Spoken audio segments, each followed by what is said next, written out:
Hola, me llamo Sofía.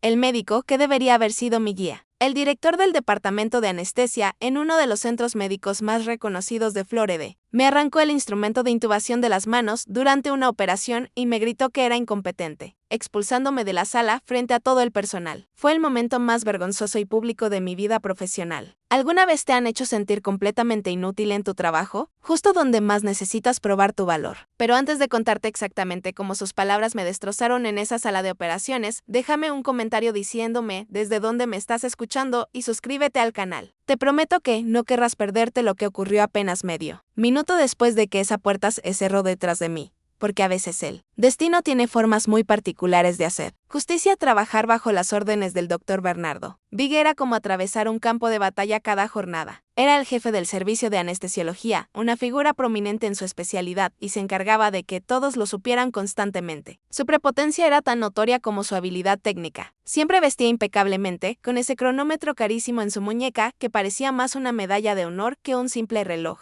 Para él, ese reloj representaba su estatus, un recordatorio permanente de la brecha que existía entre nosotros. Yo era simplemente una residente en su etapa final, una mujer en un ambiente dominado por hombres con egos tan inmensos como sus ingresos. Y él nunca dejaba pasar la oportunidad de recordármelo. Desde mi primer día en ese hospital, batallaba contra una voz interior que me susurraba que no merecía estar ahí, que era una fraude a punto de ser expuesta. Ese conocido síndrome del impostor. El Dr. Vega parecía escuchar esa misma voz y se había convertido en su altavoz. Cada pregunta que formulaba era considerada ingenua. Cada opinión que ofrecía era calificada de imprudente. Cada procedimiento que ejecutaba era vigilado con una mirada crítica que sentía como agujas en mi espalda. Sus humillaciones no siempre eran explosivas. La mayoría de las veces eran pequeñas heridas, comentarios sarcásticos lanzados durante una cirugía o simplemente ignorarme por completo cuando le dirigía la palabra, como si mis palabras fueran ruido insignificante. Recuerdo una ocasión, meses atrás, durante la extracción de una vesícula. Todo marchaba perfectamente, el paciente estaba estable, yo había manejado la sedación inicial sin complicaciones. Me sentí competente por un momento fugaz. Entonces el Dr. Vega se aproximó, observó las pantallas y comentó con un volumen suficiente para que todos escucharan: hasta un reloj averiado marca la hora correcta 2 veces al día. ¿Verdad, doctora Sofía? El cirujano sonrió incómodamente. El personal de enfermería bajó la mirada, y yo sentí el calor subiendo por mi cuello. Me redujo a un golpe de suerte, a pura casualidad. Ese era su método: erosionar mi confianza gradualmente, asegurarse de que jamás me sintiera segura de mis propias habilidades. Hubo momentos en los que intenté resistir.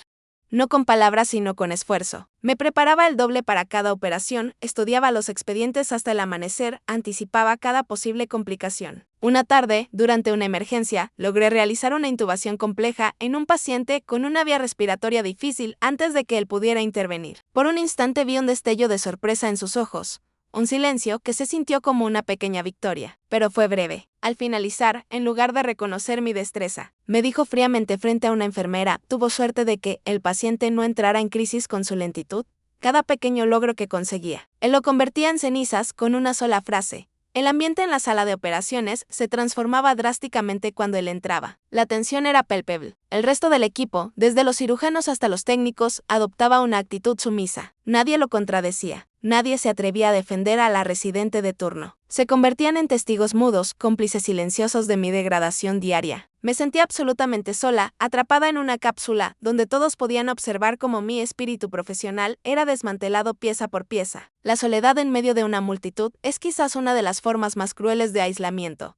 Ese día en particular, la tensión era especialmente alta. Se trataba de una cirugía espinal muy delicada. Un procedimiento extenso y meticuloso que demandaba coordinación perfecta de todo el equipo. Desde la reunión matutina, el Dr. Vega había estado insoportable, cuestionando mi plan anestésico frente a los cirujanos, haciéndome sentir como una novata. Mientras me preparaba para entrar a la sala de operaciones, me miré en el espejo y vi el temor en mis propios ojos. Respiré profundamente y me repetí que podía lograrlo, que solo debía sobrevivir las siguientes 8 horas. Entré a la sala número 5. El paciente ya estaba en posición y el equipo se movía con eficiencia mecánica. Comencé a preparar todo para la inducción anestésica, sintiendo la mirada pesada del Dr. Vega sobre cada uno de mis movimientos. Estaba de pie junto a la cabecera, con los brazos cruzados, observando. No decía nada, pero su silencio era más aterrador que cualquier grito. El aire estaba cargado, denso con su desaprobación anticipada. Sabía que esperaba el más mínimo error, la más pequeña vacilación para atacarme y lamentablemente, no tuvo que esperar demasiado, inicié el proceso de inducción, mi corazón golpeando contra mis costillas como un pájaro enjaulado. Cada paso, desde administrar el sedante hasta el relajante muscular, lo realicé con precisión automática, recitando los protocolos mentalmente. Mi cuerpo sabía qué hacer, pero mi mente estaba en alerta máxima, anticipando el ataque inevitable. Cuando llegó el momento de la intubación, tomé el laringoscopio. Su peso se sentía extrañamente ajeno en mis manos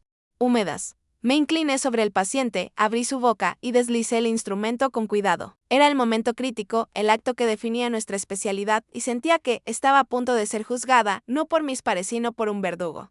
El primer intento fue complicado. La anatomía del paciente era más desafiante de lo que los estudios previos sugerían. No podía obtener una visualización clara de las cuerdas vocales. Es algo que sucede, una situación para la cual estamos entrenados. Pero en ese silencio cargado, mi dificultad se sintió como un fracaso catastrófico. Fue entonces cuando escuché su voz, un murmullo venenoso que cortó el ambiente. ¿Necesita ayuda para orientarse, doctora Sofía? Parece desorientada, no era una oferta genuina de ayuda. Era una burla cruel. Sentí las miradas del equipo clavarse en mí como dagas. Intenté reposicionar la cabeza del paciente, ajustar mi ángulo, pero mis manos habían comenzado a temblar levemente. La confianza que había tratado de construir se desmoronaba. El monitor de saturación de oxígeno emitió un pitido, señalando un ligero descenso. Nada alarmante todavía, completamente normal durante un procedimiento así. Pero para el Dr. Vega fue la señal que esperaba. El paciente está desaturando. ¿Piensa actuar o solo va a observar? Espetó, su voz subiendo de volumen. El pánico comenzó a apoderarse de mí. Era como si mis manos y mi cerebro se hubieran desconectado. Sabía teóricamente todos los pasos, todas las maniobras de rescate, pero su presencia paralizante me impedía pensar con claridad. Se acercó invadiendo mi espacio personal hasta que pude percibir su colonia costosa y abrumadora. Su sombra cayó sobre mí y sobre el paciente. Ya tuve suficiente de su incompetencia, dijo en voz controlada, pero con una furia contenida más aterradora que cualquier grito. Recordé a otro residente meses atrás que había sido objeto de un ataque similar y que semanas después había solicitado su transferencia a otro centro médico con la reputación destrozada. En ese instante comprendí que no solo estaba en juego mi orgullo, sino mi futuro profesional completo. En un último intento desesperado por redimirme, cambié la hoja del laringoscopio por una alternativa, una técnica diferente para vías respiratorias difíciles. Por un segundo fugaz funcionó. Tuve una vista clara. Las cuerdas vocales estaban justo ahí, visibles. Era mi oportunidad. Pero en el preciso instante en que me disponía a avanzar el tubo, mi mano vaciló. Fue un temblor casi imperceptible, producto de la adrenalina y la presión extrema. Pero él lo vio. Para él, esa mínima duda fue la confirmación final de mi supuesta incompetencia. Fue la chispa que encendió la explosión total. No sabes intubar. Sus palabras resonaron en la sala como un disparo. El grito fue tan repentino y violento que me hizo retroceder físicamente. Antes de que pudiera procesar lo que sucedía, su mano se abalanzó sobre la mía y me arrancó el laringoscopio con fuerza brutal. El frío del metal abandonando mi palma fue un shock eléctrico. Lo arrojó sobre la bandeja de instrumentos con un estruendo metálico que pareció hacer eco en el silencio sepulcral instalado. Una residente como usted no debería estar en mi sala, continuó gritando, su rostro enrojecido por la ira descontrolada. La humillación fue total, pública y devastadora. Me sentí despojada de mi profesionalismo, de mi dignidad, de todo lo que había trabajado para construir. Una ola de calor me subió desde el cuello hasta el rostro. Sentí las lágrimas ardiendo detrás de mis ojos, pero me negué a dejar que cayeran. No le daría esa satisfacción adicional. Levanté la vista, buscando una mirada de apoyo. Una señal de solidaridad en la sala, pero no encontré nada. El cirujano principal estaba concentrado en sus instrumentos. El personal de enfermería miraba fijamente los monitores. El técnico de anestesia revisaba sus equipos con falsa concentración. Nadie, absolutamente nadie me miró directamente. Eran testigos silenciosos, cómplices de mi ejecución profesional por su inacción calculada. Fuera de aquí. La orden fue la estocada final. No había espacio para discusión ni defensa. Era una expulsión definitiva. Me di la vuelta, sintiendo mis piernas como plomo, y caminé hacia la puerta. Cada paso se sentía como una eternidad, consciente de todas las miradas que ahora y sentía en mi espalda. Justo antes de empujar la puerta, mi vista se posó en su muñeca. Allí estaba su reloj dorado, brillante bajo las luces quirúrgicas. Ese reloj que siempre me había parecido un símbolo de su arrogancia, ahora se sentía como un cronómetro, marcando el final de mi carrera. La puerta se cerró detrás de mí con un suave suspiro, encerrando mi vergüenza y dejándome en el silencio del pasillo exterior. Me apoyé contra la pared fría tratando de recuperar el aliento. El contraste entre la tensión asfixiante de la sala y la calma del pasillo era abrumador. Podía escuchar los sonidos amortiguados del otro lado, imaginándolo tomando el control, intubando al paciente con facilidad y probablemente haciendo algún comentario sarcástico sobre mi incompetencia para cimentar su victoria. La injusticia era tan amarga que casi podía saborearla.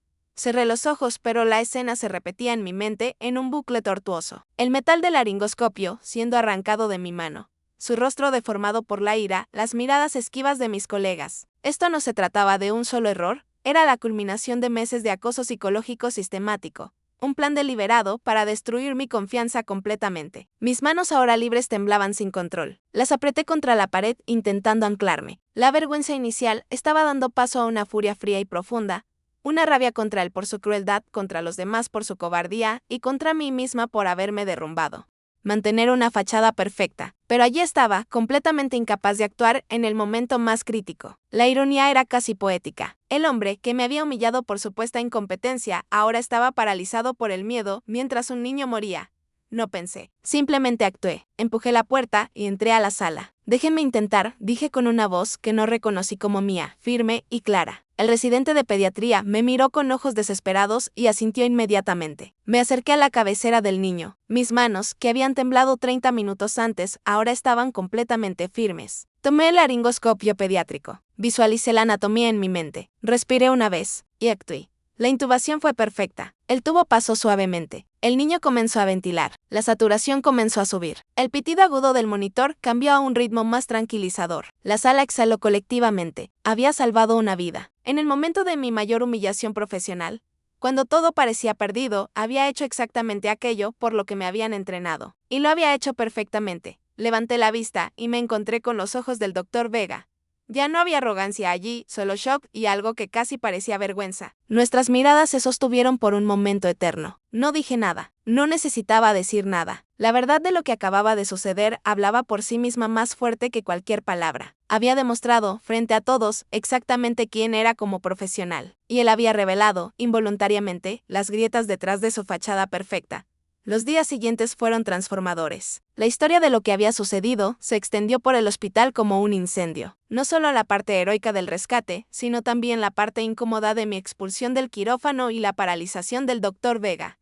Las conversaciones cambiaron. El personal comenzó a mirarme diferente, con respeto genuino. Y el Dr. Vega, aunque nunca se disculpó directamente, nunca volvió a tratarme con el mismo desprecio. Su poder sobre mí se había roto completamente en ese momento crítico. Aprendí algo fundamental ese día. La verdadera competencia no se trata de nunca cometer errores o nunca sentir miedo. Se trata de levantarse después de ser derribada. Se trata de actuar cuando más importa, incluso cuando tu confianza está destrozada. Y se trata de no permitir que nadie, sin importar su título o su reloj costoso, defina tu valor como profesional o como persona. Esa humillación pública que pensé me destruiría terminó siendo el catalizador para descubrir mi verdadera fortaleza. Y eso, al final, fue el regalo más inesperado de todos.